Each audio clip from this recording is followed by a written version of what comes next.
अस्सलामुअलैकुम। उम्मीद है दोस्तों आप सब खैरियत से होंगे। जैसा कि मैंने पिछली वीडियो में कहा था कि हम मैट्रिक्स इन्वर्जन मेथड पढ़ेंगे, तो मैट्रिक्स इन्वर्जन मेथड क्या होता है ये हमें समझना ज़रूरी है। देखेंगे एक लिखा हुआ है 4x - 2y = 8 और 3x + y = -4, ये आपकी बुक में भी सॉल्व हुआ है।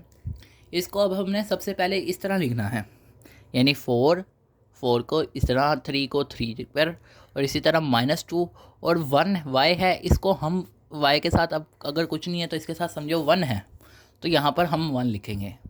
इसी तरह अगर इनको ऐसे लिखेंगे, ब्रैकेट लगाएंगे एक्स वाई, ये हमेशा पहले लिखेंगे ये टर्म, और एक्स वाई वाली जो टर्म है इसे हम हमेशा बाद में लिखेंगे। और फिर इज़ इक्वल है 8 - 4। अब यहाँ पे देखें तो ये जो है, ये अगर हम इसे मल्टीप्लाई करेंगे तो ये बन जाएगा 4x - 2y इज़ इक्वल किसके, 8 के। इसी तरह 3x + y इज़ इक्वल है -4 के। तो ये टर्म वापस इसी तरह बन जाएगी। हमने पहले इसे इस टर्म में लाना है। इस टर्म में लाने के बाद हमने लेट कर लेना है कि ए ये रकम है, बी ये रकम है, बी वाली ये रकम है, और इसी तरह एक्स वाली रकम जो है वो ये है। अब अगर हम देखें, अगर हमने इनको लेट किया है तो लेट के मुताबिक जो है ये ए बन जाएगा, ये एक्स बन जाएगा, ये बी बन जाएगा।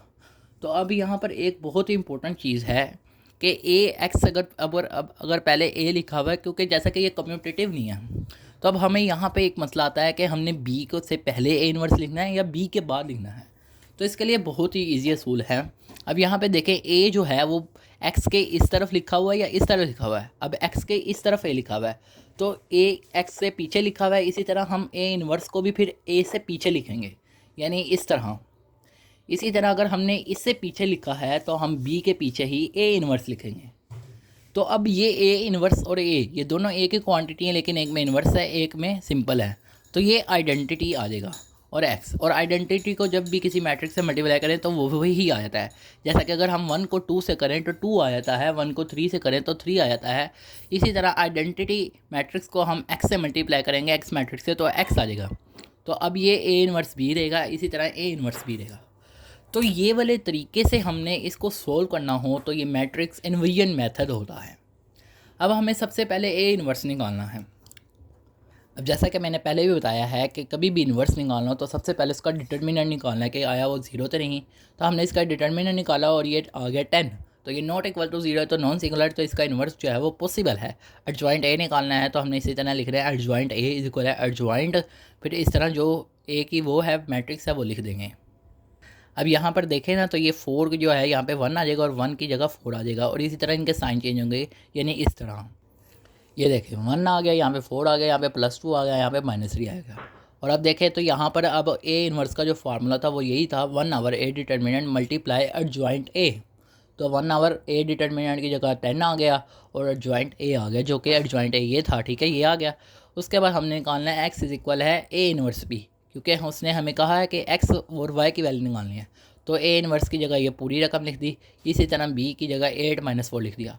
अब इसे 1 आवर 10 रहने दिया, इसे पहली रो पहला कॉलम की तरह किया, तो 1 ज़रब 8 + 2 ज़रब नफ़ी 4, इसी तरह नफ़ी 3 ज़रब 8 जमा 4 ज़रब नफ़ी 4। तो आंसर ये किया तो आंसर ये आ गया। अब यहाँ तक तो ये ऐसे आ गया 0 - 40। अब 1 आवर 10 जो है हमने जैसा कि पहले पढ़ के आए हैं, इसे हमने जो भी, अब ये इससे मल्टीप्लाई हो रहा है, इधर ये दोनों एंट्रियों से मल्टीप्लाई होगा। जो भी चीज़ बाहर होगी वो हमेशा दोनों एंट्रियों से मल्टीप्लाई होगी। अब ये 1 आवर 10 जो है ये 0 से भी हो रहा है और ये -40 से भी हो रहा है। तो हमने इसे इस तरह किया, 1 आवर 10 को जब इसे किया तो ये 0 आवर 10 हो गया और -40 आवर 10 हो गया। तो ये 0 से आवर डिवाइड किसी को भी करे तो आंसर 0 आता है, और -40 डिवाइड 10 करें तो -4 आता है। अब ये देखें एक्स जो था उसने पहले हम अभी लेट करके आए हैं कि ये एक्स वाई है, तो ये कोरस्पॉन्डिंग एंट्री है, जैसा कि हम पढ़ के आए हैं इक्वल मैट्रिक्स में इक्वल होती है। तो X is equal 0, Y is equal नफ़ी 4, जैसा कि ये है। अब हम अगली वीडियो में क्रैमर ज़रूर पढ़ेंगे।